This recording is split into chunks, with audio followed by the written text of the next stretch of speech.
سید ولد آدم خیر الانام، اس پہ لاکھوں درود، اس پہ لاکھوں سلام۔ الحمدللہ رب العالمین والصلاة والسلام علی سید المرسلین وعلی آلہ واصحابہ اجمعین، اما بعد فاعوذ باللہ من الشیطان الرجیم، بسم اللہ الرحمن الرحیم۔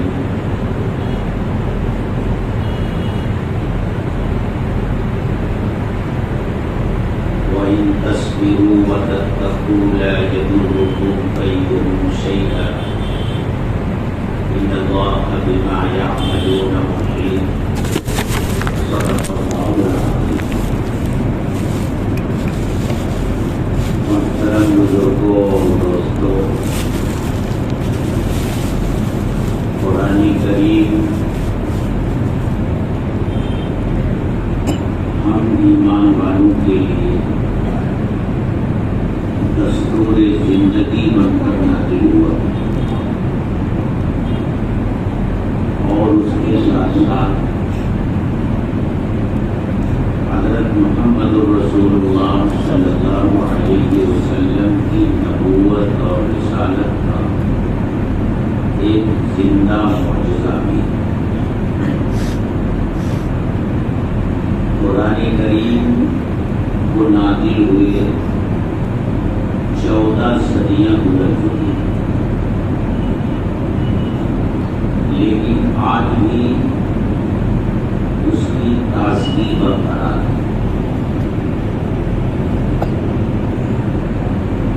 جس طرح اپنے نزول کے وقت ایک تازہ کلام تھا،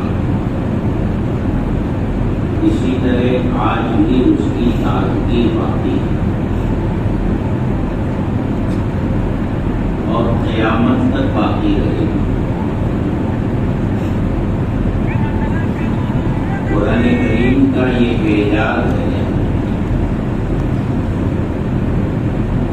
کہ آپ ایک آیت پڑھتے رہتے ہیں، بار بار پڑھتے ہیں، لیکن کسی خاص موقع پر وہ آیت آپ کے ذہن میں آتی ہے اور آپ اس کو پڑھتے ہیں، اور اس کا ترجمہ اور مطلب اگر آپ کو معلوم ہے تو آپ اچانک چونک جاتے ہیں،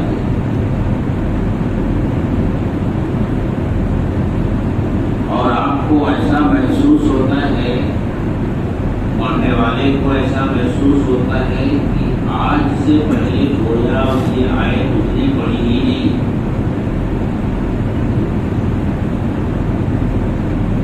اور یہ ہر زمانے میں ہوتا رہا، صحابہ کے دور میں بھی ایسا ہوتا۔ جب اللہ کے رسول صلی اللہ علیہ وسلم اس دنیا سے تشریف لے گئے تو صحابہ کے اوپر غموں کے پہاڑ ٹوٹ پڑے، عجیب حالت سے دو چار لوگ، کچھ تو ایسے تھے جن سے بولا ہی نہیں جا رہا، بالکل گمسم ہو گئے، خاموش ہو گئے، اور کچھ ایسے تھے جو بیٹھے رو رہے ہیں تو بس رو رہے ہیں۔ حضرت عمر فاروق رضی اللہ تعالی عنہ جیسا جلیل القدر صحابی آبے سے باہر اور مسجد نبوی کے دروازے پر ننگی تلوار ہاتھ میں لیے ہوئے کھڑے ہیں، اور یہ کہہ رہے ہیں جو یہ کہے گا کہ محمد صلی اللہ علیہ وسلم اب اس دنیا میں نہیں رہے، ان کی وفات ہو گئی، تو ہم اس کی گردن ماروں۔ آپ تو اپنے رب سے ملاقات کے لیے تشریف لے رہے ہیں، آپ واپس آئیں گے جس طرح حضرت موسیٰ علیہ السلام دور پر ملاقات کے لیے تشریف لے گئے۔ یہ حال تھا۔ حضرت ابو بکر صدیق رضی اللہ تعالیٰ عنہ اس وقت مدینے سے باہر گئے ہوئے تھے، جب ان کو اطلاع ملی اس حادثے کی تو وہ تشریف ہے حضرت عائشہ صدیقہ رضی اللہ تعالی عنہا کا حجرہ جس میں آپ کی وفات ہوئی تھی وہاں تشریف لے گئے، پیشانی مبارک کو بوسہ دیا اور پھر وہاں سے چل کر مسجد میں تشریف لائے۔ مسجد میں دیکھا کہ کچھ لوگ ہیں خوب سو بیٹھے ہوئے ہیں اور کچھ لوگ ہیں جو رو رہے ہیں، اور اوپر کا یہ حال ہے کہ وہ دروازے پر کھڑے ہیں، ہاتھ میں تلوار ہے اور یہ کہہ رہے ہیں کہ جو کہے گا کہ محمد صلی اللہ علیہ وسلم کی وفات ہو گئی تو اس کی قدرات ہو۔ آئے بڑھتے گئے اور ممبر کے قریب پہنچے۔ ممبر کے قریب پہنچے تو جو لوگ مسجد میں تھے وہ بھی سمٹ کر آپ کے پاس آ گئے۔ اس وقت حضرت ابو بکر صدیق رضی اللہ تعالیٰ عنہ نے تقریر کی اور خطبہ دیا، اور اس خطبے میں یہ آیت پڑھی، وَمَا مُحَمَّدٌ إِلَّا رَسُولٌ قَدْ خَلَتْ مِن قَبْلِهِ الرُّسُلُ أَفَإِن مَّاتَ أَوْ قُتِلَ انقلبتم عَلَىٰ أَعْقَابِكُمْ۔ محمد صلی اللہ علیہ وسلم ایک رسول ہی تو ہیں، خدا تو ہے نہیں کہ ان کو موت نہ آئے۔ أَفَإِن مَّاتَ، تو کیا اگر وہ انتقال کر جائے، أَوْ قُتِلَ یا وہ شہید کر دیے جائیں،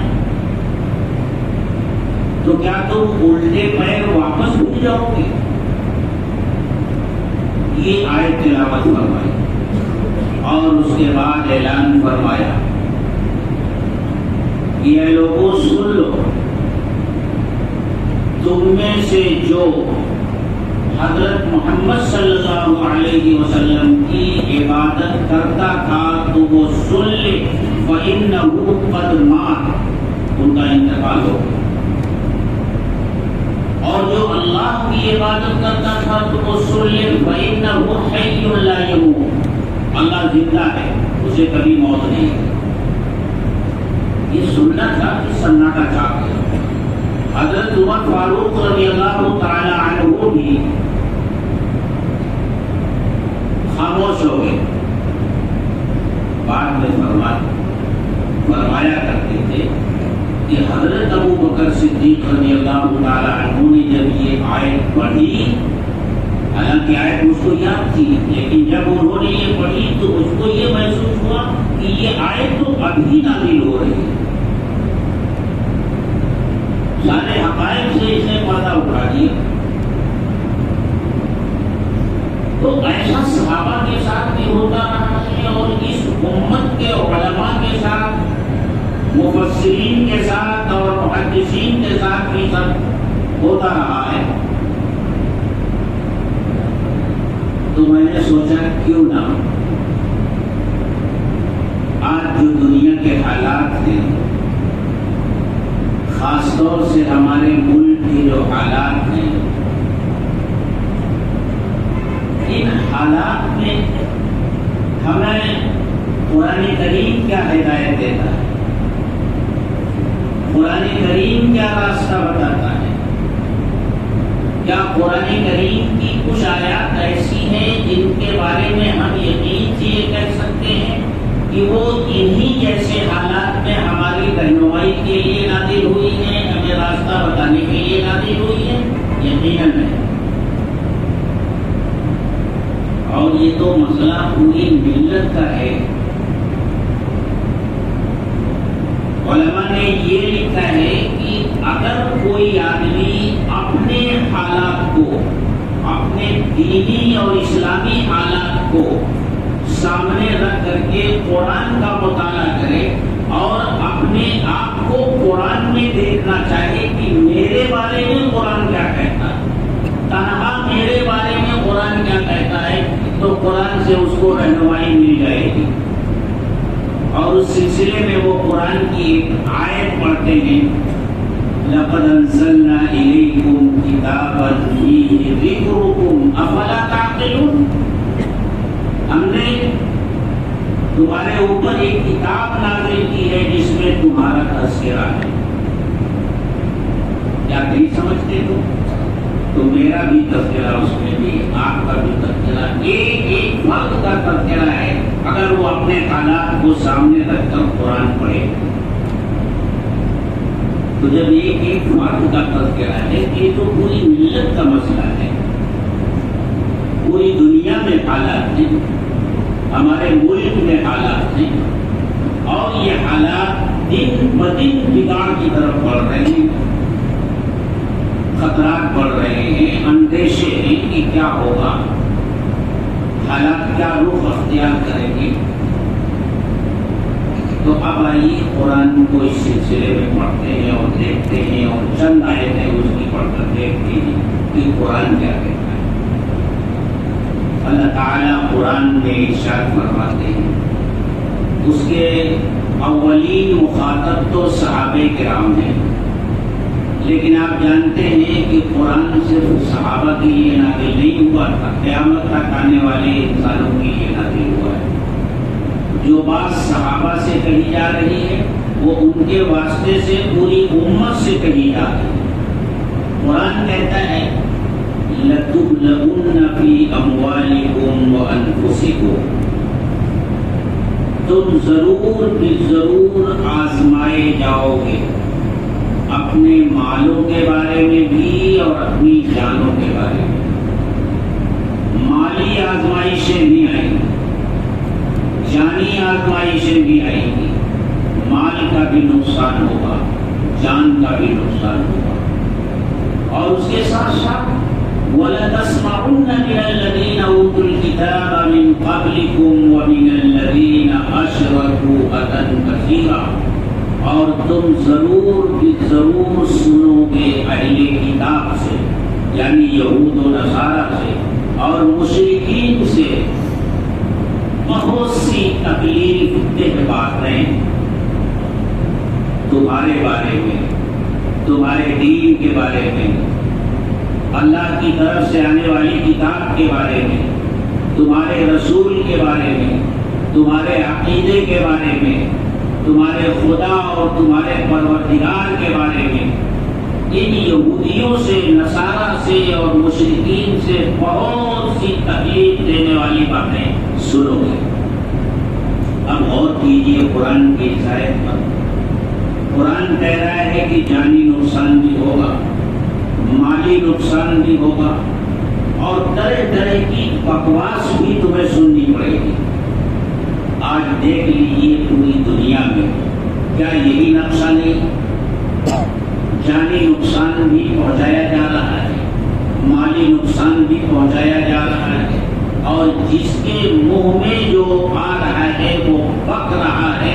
مرد تو مرد، عورتیں بھی آگے آگے ہیں، اور وہ باتیں جو کبھی پسے دیوار کہی جاتی تھی، سرگوشیوں میں کی جاتی تھی، اب وہ کھلے عام کہی بھی جا رہی ہیں، اور ان کو بروئے عمل بھی لایا جا رہا ہے، ان پر عمل بھی ہو رہا ہے. قرآن کریم نے یہ نقشہ کیا. ایک دوسرے موقع پر قرآن کہتا ہے،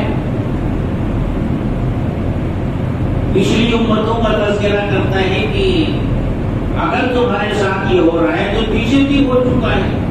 وَقَالَ الَّذِينَ كَفَرُوا لِرُسُلِهِمْ لَنُخْرِجَنَّكُمْ مِنْ أَرْضِنَا أَوْ لَتَعُودُنَّ فِي مِلَّتِنَا. کافروں نے رسولوں سے کہا کہ ہم تمہیں اپنے ملک سے، اپنی سرزمین سے نکال دیں، تمہارے لیے یہاں گنجائش نہیں ہے، چلے جاؤ. ایک ہی راستہ ہے تمہارے لیے یہاں رہنے کا کہ تم ہمارا دھرم قبول کر لو، گھر واپس آ جاؤ. أَوْ لَتَعُودُنَّ فِي مِلَّتِنَا. یہ پچھلے رسولوں کے ساتھ ہوا ہے، آج بھی وہ ہو رہا ہے. قرآن کریم ایک تیسری آیت میں کہہ رہا ہے، جب غزوہ احد میں 70 صحابہ کرام شہید ہو گئے اور انہیں بڑا صدمہ پہنچا، گھر گھر میں صف ماتم بچھی ہوئی تھی، اور مشرکین مکہ کے حوصلے بلند تھے، وہ مزید سازشیں کر رہے تھے، منصوبے بنا رہے تھے، تو قرآن کریم نے تسلی دی اور کیا کہا؟ وَإِن تَصْبِرُوا وَتَتَّقُوا، اگر تم صبر کی راہ پر چلو گے اور تقوی والی زندگی اختیار کرو گے، لا يَضُرُّكُمْ كَيْدُهُمْ شَيْئًا، تو ان کی چالیں تمہیں کوئی نقصان نہیں پہنچا سکتی۔ اور یہ جو بھی چالیں چل رہے ہیں، جو بھی سازشیں کر رہے ہیں، جو بھی منصوبے یہ بنا رہے ہیں، واللہ بما یعملون محیط، وہ اللہ کے علم میں ہے، اللہ کے علم سے باہر نہیں ہے جو کچھ بھی یہ کر رہے ہیں۔ تو آپ دیکھیں گے کہ قرآن کریم پچھلی امتوں کا تذکرہ کرتے ہوئے جو کچھ بیان کر رہا ہے، اور وہ پچھلی امتوں ہی کے لیے نہیں ہے، وہ ہماری عبرت اور نصیحت کے لیے بیان کر رہا ہے کہ یہ حالات پیش آئیں گے۔ مکہ میں جب ظلم و ستم حد سے بڑھ گیا تو بعض زبانوں پر یہ بات آ گئی کہ اللہ کی مدد کب آئے گی؟ تو اللہ تعالیٰ نے قرآن میں آیت نازل فرمائی، ام حسبتم ان تدخلوا الجنہ، کیا تمہارا یہ خیال ہے کہ تم جنت میں یوں ہی داخل ہو جاؤ گے؟ وَلَمَّا يَأْتِكُم مَّثَلُ الَّذِينَ خَلَوْا مِن قَبْلِكُم مَّسَّتْهُمُ الْبَأْسَاءُ وَالضَّرَّاءُ وَزُلْزِلُوا حَتَّى يَقُولَ الرَّسُولُ وَالَّذِينَ آمَنُوا مَعَهُ مَتَىٰ نَصْرُ اللَّهِ أَلَا إِنَّ نَصْرَ اللَّهِ قَرِيبٌ۔ تم یہ سمجھتے ہو کہ تو جنت میں یوں داخل ہو جاؤ گے، تمہارا امتحان نہیں لیا جائے گا؟ ابھی تک تو تمہارے اوپر اس طرح کے حالات آئے ہی نہیں جس طرح پچھلی امتوں پر آئے تھے، انہیں طرح طرح سے آزمایا گیا اور سلسلو انہیں جھنجھوڑ دیا گیا، اور امتی تو امتی رسول پکار اٹھے، متى نصر اللہ، اللہ کی مدد کب آئے گی؟ الا ان نصر اللہ، یاد رکھیے اللہ کی مدد۔ یہ تو قرآن بیان کر رہا ہے۔ تو یہ حالات جو ہیں یہ کوئی غیر متوقع نہیں ہے، امت تو حالات سے گزرتی رہی ہے، امت کا نشو و نما ہی حالات میں ہوا ہے۔ مکی زندگی دیکھ لیجئے، مدنی زندگی دیکھ لیجئے، اس کے بعد کے ادوار 14 صدیوں میں اسلام کی تاریخ پڑھ جائیے، کیسے کیسے طوفان آئے ہیں۔ ایسا لگنے لگا تھا کہ یہ امت مسلمہ باقی نہیں رہے گی، اس دنیا میں اس کا کوئی مستقبل نہیں رہ گیا، لیکن یہ امت اس دنیا میں ختم ہونے کے لیے نہیں آئی ہے۔ حضرت محمد صلی اللہ علیہ وسلم کی رسالت قیامت تک باقی رہے گی، اور جب رسالت باقی رہے گی تو امت بھی باقی رہے گی۔ قرآن قیامت تک کے لیے باقی ہے تو اس قرآن پر چلنے والے بھی قیامت تک باقی رہیں گے۔ اس لیے میرے دوستو، اس طرح کے حالات میں ہمیں اور آپ کو حوصلہ ہارنے کی ضرورت نہیں ہے، ہمت ہارنے کی ضرورت نہیں ہے۔ آپ قرآن پڑھیں گے تو یہ دیکھیں گے کہ قرآن حالات کی اصلاح کے لیے، حالات کی درستگی کے لیے دو ہی نسخے بتاتا ہے، صبر اور تقوی۔ کہ صبر کی راہ پر چلو گے، تقوی کی راہ پر چلو گے تو یہ سازش کرنے والوں کی سازشیں ناکام ہو جائیں گی اور ان کے منصوبے فیل ہو جائیں گے۔ تو آدمی سوچتا ہے کہ صبر کرنے سے کیا مطلب؟ ہمیں خرگوش میں مارا گیا تو سر جھکا دیں؟ دلی میں جہانگیری میں بلڈوزر چلائے گئے تو کیا سر جھکا دیں؟ یہی صبر ہے؟ اصل میں صبر کا ایک بہت ہی محدود معنی ہمارے ذہنوں میں ہے،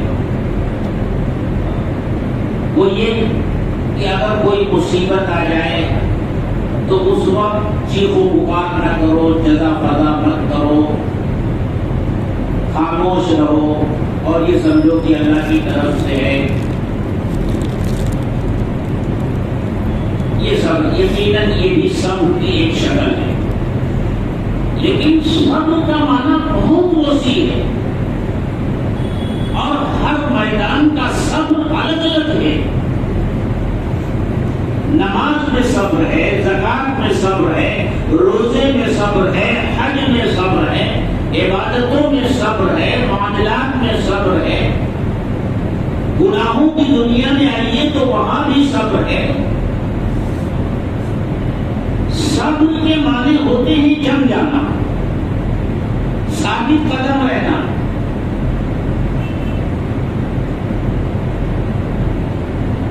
نماز کا صبر کیا ہے؟ صبر تین طرح کا بتایا گیا۔ صبر علی الطاعات، نیکیوں پر صبر، عبادتوں پر صبر یعنی عبادتوں پر جم جانا۔ اذان ہو رہی ہے فجر کی، بستر پر لیٹے ہوئے ہیں، مؤذن کی آواز کانوں میں پڑ رہی ہے، نفس کہہ رہا ہے کہ ابھی لیٹے رہو، ابھی اٹھنے کی ضرورت نہیں، لیکن اس وقت کا صبر یہ ہے کہ نفس کو مشقت میں ڈال کر کے آپ اٹھیے اور مؤذن کی پکار پر لبیک کہیے اور مسجد میں آئیے۔ یہ نماز کا صبر ہے۔ روزہ بھاری پڑ رہا ہے، مشقت ہو رہی ہے، بھوک پیاس کی شدت برداشت نہیں ہو رہی ہے، گرمی کا موسم ہے، لو چل رہی ہے اور اس وقت بہت مشکل ہو رہا ہے، بڑی دقت اور مشقت پیش آ رہی ہے، اس مشقت کو برداشت کیجیے اور روزہ رکھیے۔ یہ روزے کا صبر ہے۔ یہی حال زکات کا ہے، یہی حال حج کا ہے، تمام عبادتوں کا ہے۔ یہ صبر علی الطاعات ہے۔ اسی طرح صبر علی المعاصی ہے، گناہوں سے صبر۔ گناہ کی طرف نفس کھینچ رہا ہے، طرح طرح کی ترغیبات ہیں۔ رات کی تنہائی میں، اپنی خوابگاہ میں، اپنے کمرے میں اکیلے لیٹے ہوئے ہیں اور وہ بڑا سا موبائل آپ کے ہاتھ میں ہے جس میں ساری دنیا سمٹ کر آ گئی ہے، کوئی دیکھ نہیں رہا ہے اور یہ تو احساس دل سے نکل گیا ہے کہ اللہ دیکھتا ہے، کوئی دیکھ نہیں رہا ہے، تو اب اس کو چالو کر کے اور گناہوں کی دنیا میں مگن ہو گئے۔ نفس اس کا کھینچ رہا ہے، لیکن اس وقت نفس کے اس تقاضے کو آپ ٹھکرا دیجیے۔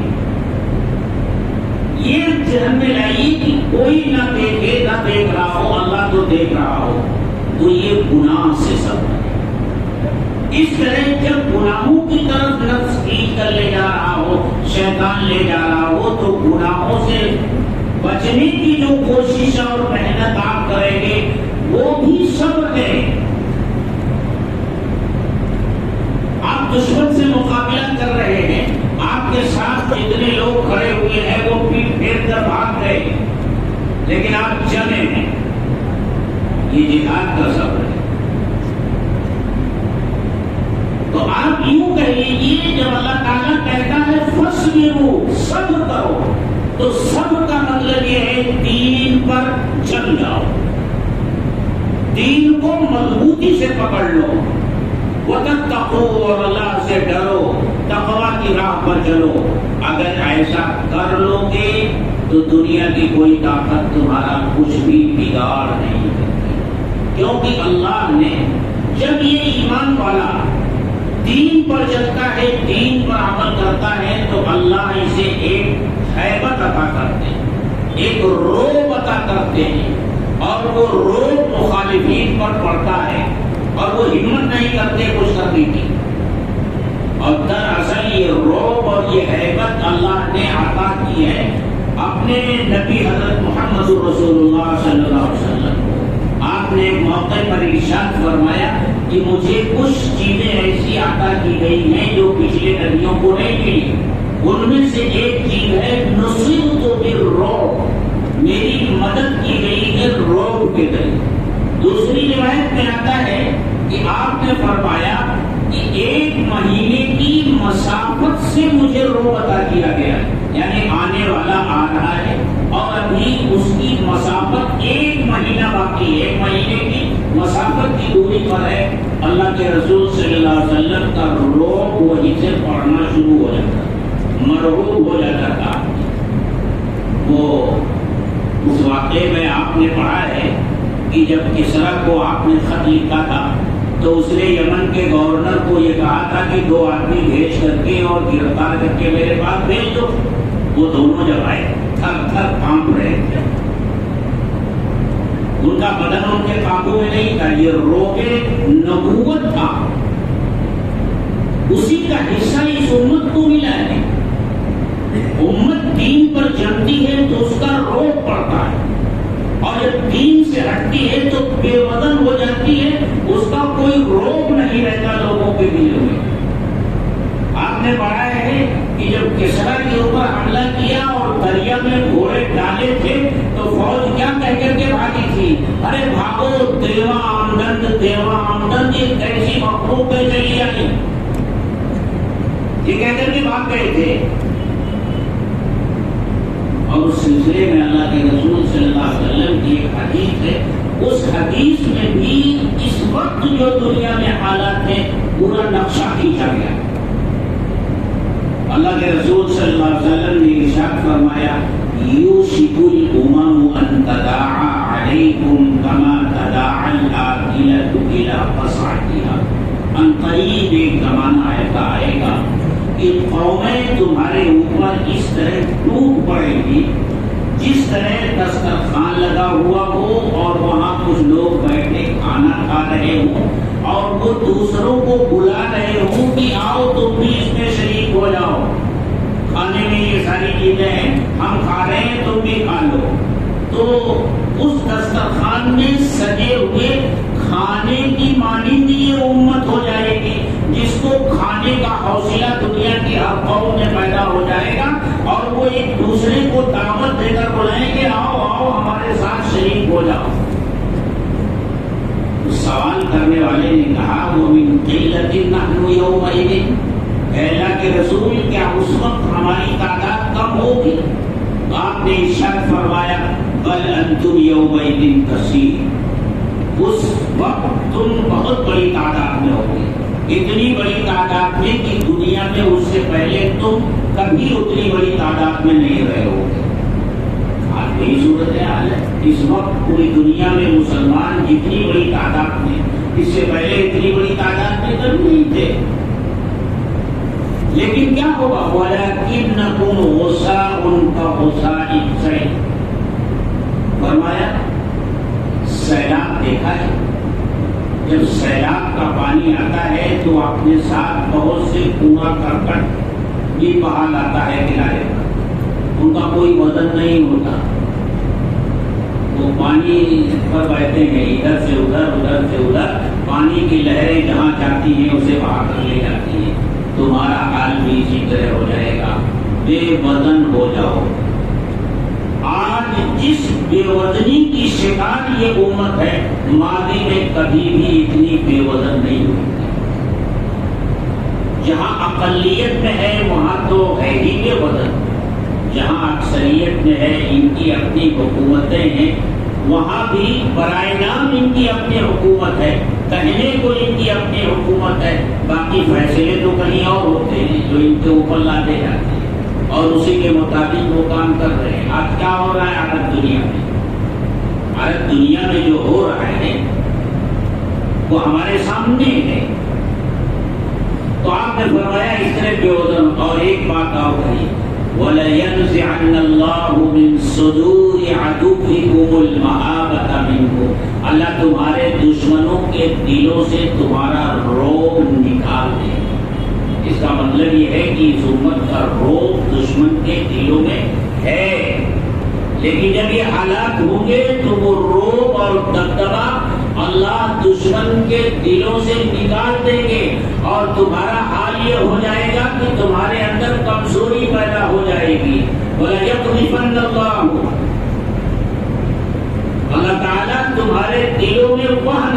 کمزوری پیدا کر دیں گے۔ صحابہ نے پوچھا من وہن یا رسول اللہ، اے اللہ کے رسول یہ کمزوری کیا ہے؟ تو ارشاد فرمایا حب الدنیا، دنیا کی محبت، وکراہیت الموت، اور موت کو ناپسند کرنا۔ ایمان والے نے کبھی موت کو ناپسند نہیں کیا ہے، وہ تو یہ سمجھتا ہے الموت جسر یوصل الحبیب الی الحبیب، موت تو ایک پل ہے جو حبیب کو حبیب سے ملاتی ہے، وہ موت سے خوف زدہ نہیں ہوتا۔ لیکن فرمایا موت سے ڈرنے لگو گے اور دنیا کی محبت میں مبتلا ہو جاؤ گے۔ اور ایک حدیث میں ارشاد فرمایا کہ اس طرح کے فتنے آئیں گے کہ یبیع دینہ بعرض من الدنیا، دین کے معمول ہے، دنیا کی معمولی چیزوں کے بدلے میں لوگ دین کو بیچ دیں گے۔ یہ حالات ہیں میرے دوستو، حدیثوں میں پوری وضاحت ہے، ان آیات میں پوری وضاحت ہے، اور ایک ہی نسخہ بتایا گیا ہے، صبر اور تقوی، دین پر جمنا اور تقوی والی زندگی اختیار کرنا۔ اور دین پر جب ہم جمیں گے جبھی اللہ کی مدد بھی آئے گی، دین پر جمے بغیر اللہ کی مدد نہیں آئے گی۔ فضائے بدر پیدا کر فرشتے تیری نصرت کو اتر سکتے ہیں دردوں سے قطار اندر قطار، حق وہی اللہ ہے، وہی دین ہے، وہی قرآن ہے، وہی امت ہے۔ اگر دین پر جمنے کی قرآن کہتا ہے وَلَا تَهِنُوا وَلَا تَحْزَنُوا، تم غمگین مت ہو، کمزوری مت دکھاؤ، انتم الاعلون ان کنتم مؤمنین، تم ہی سر بلند رہو گے اگر تم ایمان والے بندر ہیں۔ اس لیے میرے دوستو، پہلی بنیادی چیز ان حالات کی اگر ہم اصلاح چاہتے ہیں اور درستگی چاہتے ہیں تو ہم واپس لوٹیں پروردگار کی طرف، اللہ کی طرف، رجوع الی اللہ، یہ بنیادی چیز ہے، سب سے اہم چیز ہے۔ اس کے بعد ان حالات کو بدلنے کے لیے اس دنیا میں جو اسباب اختیار کرنے ہیں ان اسباب کو اختیار کریں۔ دونوں چیزیں ضروری ہیں، اسباب کا اختیار کرنا بھی ضروری ہے، اور پہلی شرط تو رجوع الی اللہ ہے، دین پر جمنا ہے، دین پر استقامت ہے۔ پھر ان حالات کو بدلنے کے لیے اسباب اختیار کرنا ہے، انہی معمولی اسباب میں اللہ کامیابی ڈالے گا۔ اگر اللہ کی مدد شامل حال نہیں رہی تو کتنے بڑے بڑے سبب آپ اختیار کر لیں وہ سب ناکام ہو جائیں گے۔ طاقت اصل میں اللہ کے ہاتھ میں ہے۔ اس لیے میرے دوستو یہ فیصلہ ہمیں کرنا ہوگا کہ ہم دین پر انشاءاللہ جمیں گے۔ آپ دیکھیے اس وقت جو نقصان پوری امت کو اس ملک میں پہنچ رہا ہے اس میں کہیں نہ کہیں قصوروار ہم بھی ہیں۔ اس کا تازہ مسئلہ اذان کا مسئلہ ہے۔ بہت پہلے سپریم کورٹ کے گائیڈ لائن موجود ہے کہ رات 10 بجے سے لے کر صبح 6 بجے تک کسی قسم کا لاؤڈ اسپیکر استعمال نہیں ہوگا، اور اس کے بعد اذان کے لیے لاؤڈ اسپیکر استعمال ہوگا، لیکن اس کا پرمیشن لینا ہوگا اور اس کی آواز کچھ کم کرنی ہوگی۔ یہ ہدایات موجود ہے، لیکن ہمارا کیا حال ہے؟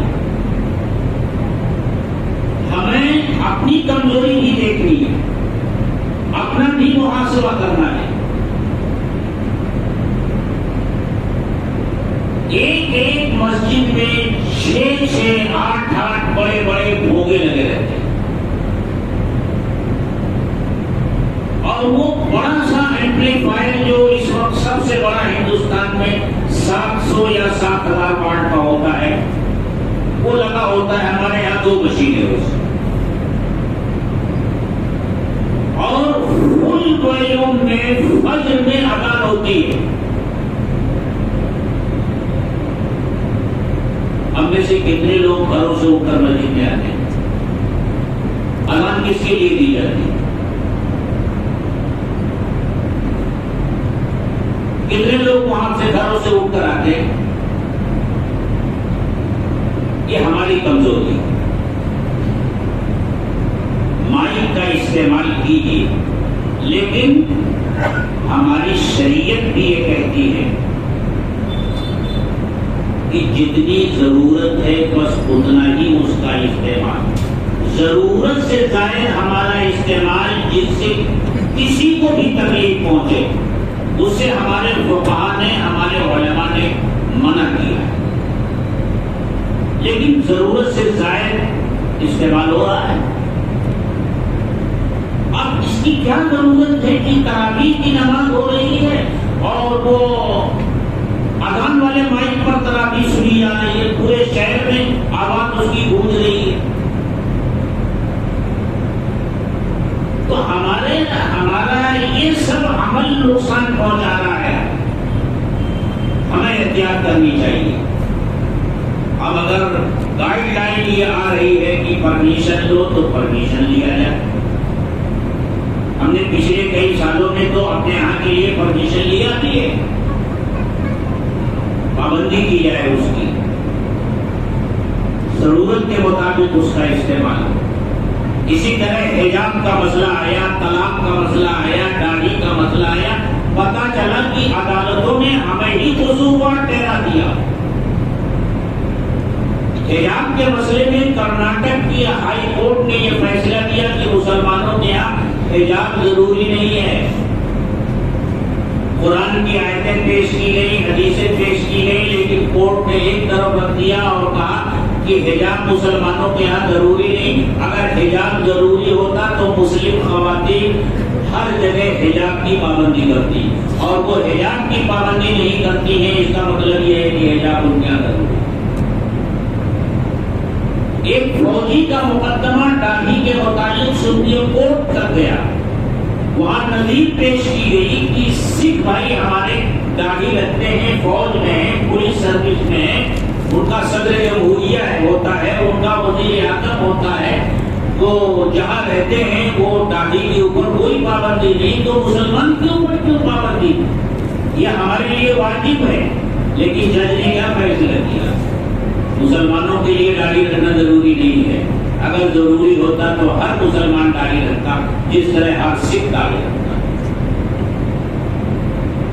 تو یہ جو کچھ پابندی لگی ہماری بے عملی کی وجہ سے لگی۔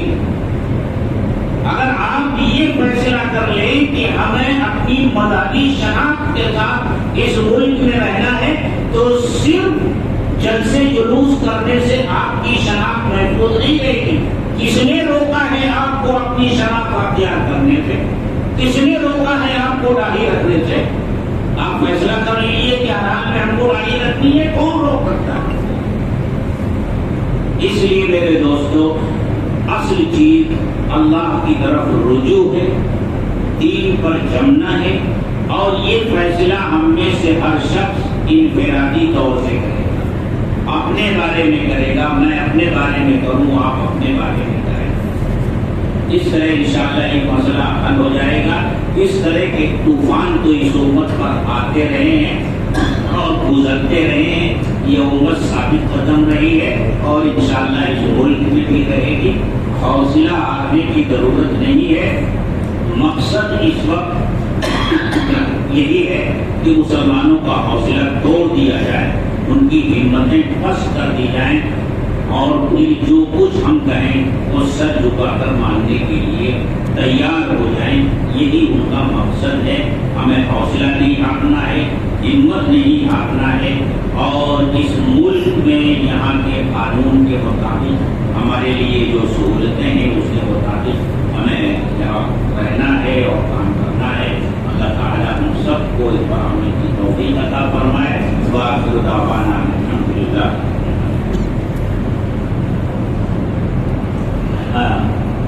ڈاکٹر کامل صاحب نے ایک بات مجھے یاد دلائی، میں بھول گیا تھا، پہلے بھی انہوں نے کہی تھی۔ ایک دن میں ڈاکٹر صاحب کے پاس گیا مدرسے کے چندے کے لیے، تو ڈاکٹر صاحب کہنے لگے بھائی اتنے پنکھے لگ رہے ہیں اور یہ کولر بھی لگ رہے ہیں، لیکن پھر بھی جب تراویح کی نماز ہوتی ہے تو گرمی ہوتی ہے۔ میں نے ڈاکٹر صاحب سے کہا کہ ڈاکٹر صاحب اب پنکھوں سے اور کولر سے مسجد کی گرمی نہیں جائے، اس کا ایک ہی حل ہے اے سی۔ اب تو اور ہر مسجد میں اے سی لگنے لگی ہے۔ اگر گرمی جانے کی بات کر رہے ہیں تو اس کے لیے اے سی ضرور ہے۔ تو ڈاکٹر صاحب نے کہا کہ بھائی اے سی لگے گی تو پاور وغیرہ کا خرچ بہت آئے گا۔ میں نے کہا ہمت کر کے کہ میں اپنے یہ دل میں آئے کہ میں اپنے اور ذمہ داروں سے بھی بات کر لوں گا۔ بس میں نے یہ کہا ڈاکٹر صاحب سے کہ ڈاکٹر صاحب آپ پاور کی فکر مت کیجیے، پاور کا انتظام ہو جائے گا، آپ حضرات اے سی کا انتظام کیجیے، پاور کی فکر مت کیجیے۔ تو اس سلسلے میں شاید ڈاکٹر صاحب نے آپ حضرات کے سامنے بات رکھی تھی، تو میں بھی ایک مرتبہ آپ کو اس کی یاد دہانی کرانا چاہتا ہوں کہ اگر ایسا انتظام ہو جائے تو انشاءاللہ آرام ہو جائے گا، تراویح کے لیے بھی، جمعہ کے لیے بھی۔ اور گرمی کے موسم میں دیکھ رہے ہیں کتنی گرمی پڑ رہی ہے، کولر میں فیل ہو جاتا ہے۔ اب اتنے بڑے حال میں اگر آپ گنیں گے تو 56-57 پنکھے ہیں، جبکہ ایک پنکھا میرا خیال ہے 8x8 کے لیے یعنی 80 اسکوائر فٹ کے لیے یا 100 اسکوائر فٹ کے لیے ایک پنکھا کافی ہوتا ہے، اور یہ کل 2600 اسکوائر فٹ ہے جس میں آپ بیٹھے ہیں، تو 26 پنکھے ہونے چاہیے۔ اور یہاں 52 یا 53 پنکھے لگے ہوئے ہیں، یہ کولر لگے ہوئے الگ ہیں، یہ کوسر لگے ہوئے الگ ہیں۔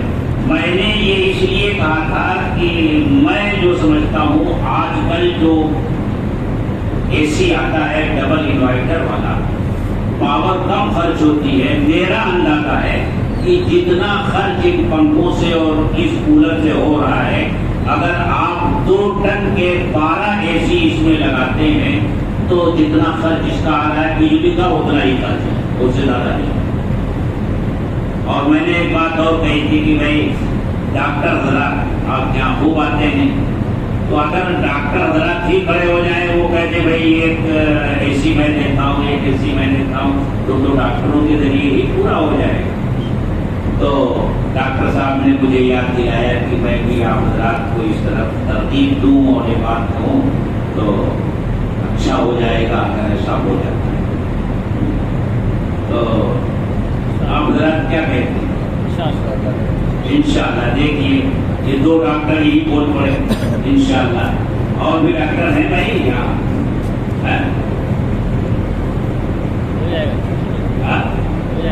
ڈاکٹر شکیل صاحب بھی کہہ رہے ہیں۔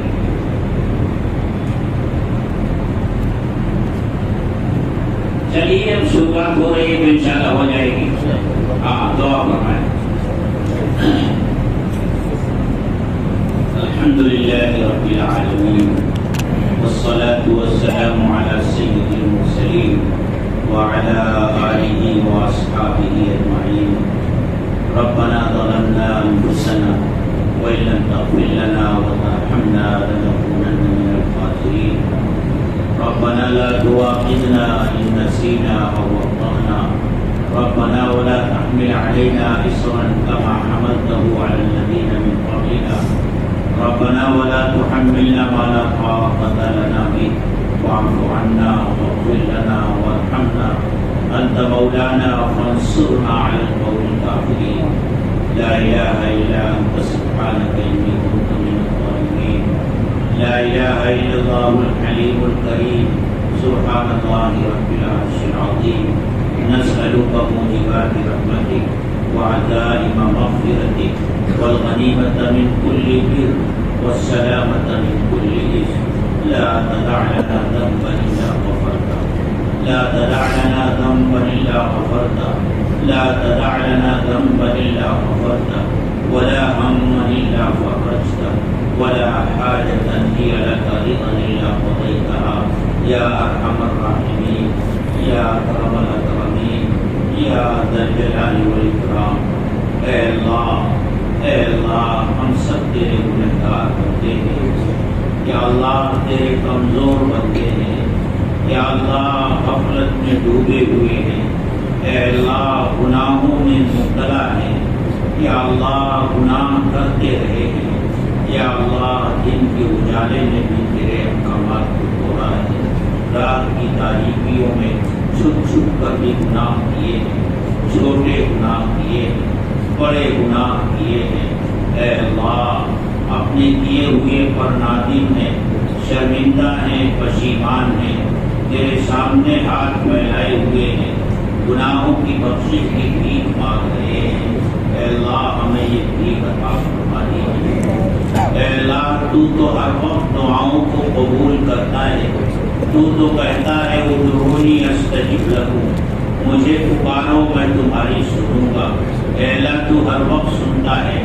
لیکن کچھ خاص موقع ہوتے ہیں جس میں تیری رحمت بندوں کی طرف خصوصیت سے متوجہ ہوتی ہے، اے اللہ ان خاص مواقع میں سے آج کا یہ خاص موقع بھی ہے، ختم قرآن کا موقع ہے جس میں تو خاص طور سے دعائیں قبول کرتا ہے، اے اللہ رمضان المبارک کا مقدس اور بابرکت مہینہ ہے، اور اے اللہ آخری عشرہ ہے جس میں تو جہنم سے آزادی کے پروانے عطا کرتا ہے، اور اے اللہ اس آخری عشرے کی آج خاص رات بھی ہے جس میں شب قدر کا امکان ہوتا ہے، اے اللہ قبولیت دعا کی یہ سارے موقع جمع ہیں، تو بہانے سے معاف کرتا ہے، تو مانگنے والوں سے پیار کرتا ہے، تو ان سے محبت کرتا ہے، اے اللہ یہ مجمع تیرے بھکاریوں کا مجمع ہے،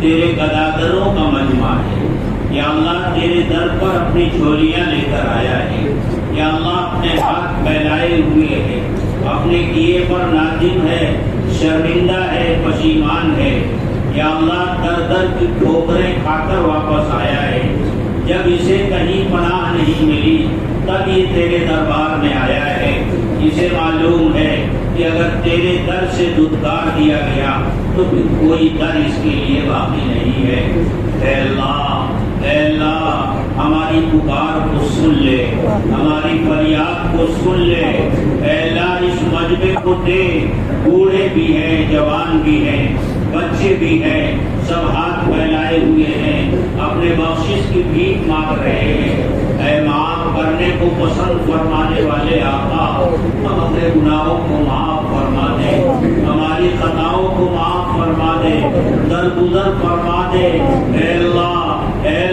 اگر جس مبارک مہینے میں بھی ہماری مغفرت نہیں ہوئی تو ہم سے زیادہ محروم القسمت کون ہوگا، اے اللہ ہمیں ان محروم القسمت لوگوں میں سے مت بنا جن کی اس ماہ مبارک میں بھی مغفرت نہیں ہوتی، اے اللہ ہمیں معاف فرما دے، اے اللہ اس وقت جو کچھ دنیا میں ہو رہا ہے، اے اللہ مسلم کا خون جس طرح ارزاں ہو گیا ہے، یا اللہ جس طرح امت کی عزتیں پامال ہو رہی ہیں، یا اللہ جس طرح امت کی رسوائیوں کے سامان ہو رہے ہیں، اے اللہ یہ سچ ہے کہ یہ سب ہماری بدعمالیوں کا نتیجہ ہے، ہمارے کرتوت کا نتیجہ ہے، لیکن اے اللہ جو لوگ یہ سب کچھ کر رہے ہیں انہیں کیا معلوم ہماری بدعمالیوں کی ہمیں یہ سزا مل رہی ہے، وہ تو ہمیں یہ سزا اس لیے دے رہے ہیں کہ ہم تیرا نام لیتے ہیں، تیرے رسول کا لایا ہوا کلمہ پڑھتے ہیں، تیری کتاب پڑھتے ہیں، اے اللہ اس وقت ہماری بدعمالیوں کو مت دے، اے اللہ اپنے نام کی لاج رکھ لے، اپنے رسول کی لاج رکھ لے، اپنی کتاب کی لاج رکھ لے، اے اللہ اس امت کی مدد فرما، اے اللہ اس امت کے جان مال عزت آبرو کی حفاظت کے فیصلے فرما، اے اللہ ہم گندے ہیں تیرے ہی بندے ہیں، اے اللہ ہم گندے ہیں تیرے بندے ہیں، گنہگار ہیں، خطاوار ہیں، اے اللہ رواں جسم کا گنہگار ہے، یہ پھیلے ہوئے ہاتھ گنہگار، یہ بولنے والی زبان گنہگار، اے اللہ سچ تو یہ ہے کہ ہمیں یہ حوصلہ نہیں ہونا چاہیے کہ ہم تیرے سامنے ہاتھ پھیلا سکیں، لیکن اے اللہ جب تیری رحمت کی طرف دیکھتے ہیں، تیری مغفرت کی طرف دیکھتے ہیں تو یہ کہتا ہے کہ میرے بندے میرے پاس زمین اور آسمان کے درمیان کا خلا بھی اگر بڑا ہوگا اور تو توبہ کرے گا تو میں تجھے معاف کر دوں گا۔ اے اللہ تیری رحمت اور مغفرت کو دیکھ کر ہماری یہ ہمت بڑھ رہی ہے کہ ہم تجھ سے اپنے گناہوں کی بھیک مانگ رہے ہیں۔ اے اللہ ہمیں یہ بھیک عطا فرما دیجیے، اے اللہ ہمارے بھیک عطا فرما دیجیے، اے اللہ عزت والی زندگی عطا فرما دیجیے، عافیت والی زندگی عطا فرما دیجیے۔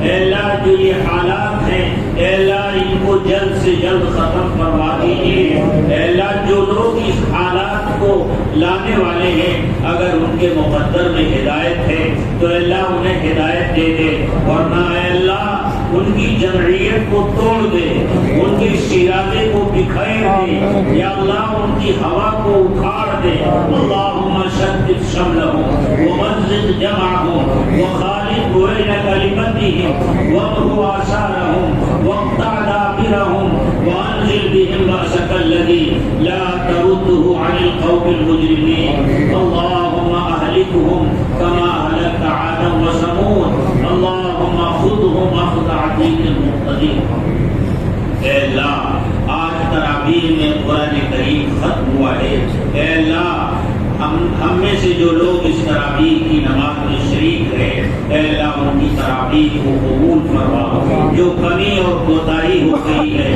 اے اللہ اس کو معاف فرما، اور اے اللہ یہ سلسلہ دوسری تراویح کا ہمارے جن بھائیوں نے شروع کیا ہے اے اللہ آج 15-16 سال سے بلکہ اس سے زیادہ عرصے سے 25-26 سال سے یہ سلسلہ چل رہا ہے، اے اللہ اس سلسلے کو جاری فرمانے والوں کو قبول فرما، ان کی مدد فرما، اور ان لوگوں میں سے جو لوگ اس وقت ہمارے ساتھ نہیں ہیں، پچھلے رمضان میں ہمارے ساتھ تھے، اس وقت ہمارے ساتھ نہیں ہیں، اے اللہ ان کی تصویر رہ رہ کر آنکھوں میں آتی ہے، اے اللہ خاص طور سے ڈاکٹر محمد ساجد صاحب اے اللہ ان کی مغفرت فرما، ان کے درجات بلند فرما، اے اللہ ان کے درجات بلند فرما۔